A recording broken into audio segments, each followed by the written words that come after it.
Salutare, prieteni! Astăzi discutăm un subiect dramatic, un potențial dezastru umanitar în conflictul din Ucraina. Conform unor surse, Rusia ar fi pierdut până la 900.000 de oameni în Ucraina. O cifră șocantă care ridică semne de întrebare despre costul uman al conflictului. Articolul subliniază că în spatele acestor numere se ascund povești tragice.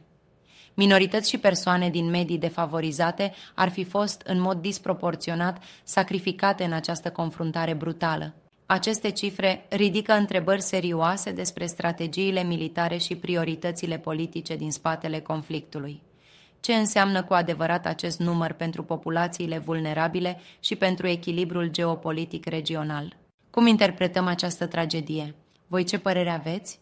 Lăsați un comentariu, dați un like și abonați-vă pentru mai multe analize și perspective pe teme de actualitate. Ne revedem data viitoare!